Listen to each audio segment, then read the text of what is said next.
12 साल के बाद अब सीरिया और सऊदी अरब एक साथ आने वाले हैं। आपको बता दें कि अरब देशों की सरकारों के प्रतिनिधियों ने 12 साल के निलंबन के बाद सीरिया को अरब लीग में वापस लाने के लिए मतदान किया है।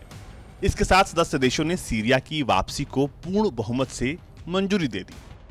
मिस्र की राजधानी काहिरा में हुए इस मतदान के कुछ दिन पहले शीर्ष स्थानीय राजनयिकों की जॉर्डन में मुलाकात हुई थी, जिसमें संघर्ष लगातार कम होने के मद्देनजर सीरिया को अरब लीग में वापस लाने की रूपरेखा पर चर्चा हुई थी।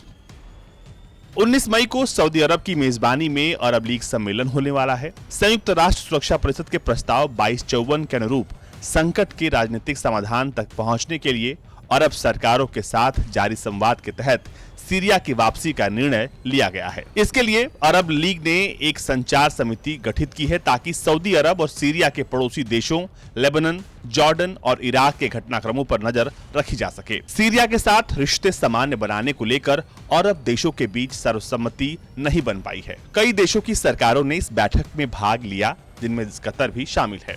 कतर सीरिया के राष्ट्रपति बशर अल असद सरकार के खिलाफ विपक्षी समूहों को लगातार समर्थन दे रहा है। अरब लीग में सीरिया की सदस्यता 12 साल पहले विद्रोह के संघर्ष में बदलने के बाद निलंबित कर दी गई थी। मार्च 2011 में शुरू हुए संघर्ष में अब तक लगभग 5 लाख लोग मारे जा चुके हैं। दावा है कि सीरिया को बाहर करने का फैसला अमेरिका के दबाव में किया गया था। उस समय अरबी लीग के अधिकतर देशों के साथ अमेरिका के बहुत अच्छे रिश्ते थे। वहीं सीरिया की नजदीकी रूस के साथ बहुत ज्यादा थी।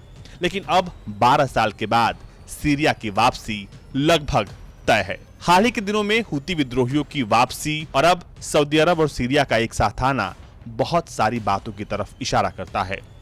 बहरहाल आगे क्या होगा, ये इन तमाम देशों के एक मंच पर आने के बाद ही पता चलेगा।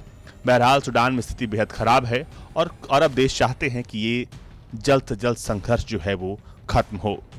ब्यूरो रिपोर्ट, भारत तक।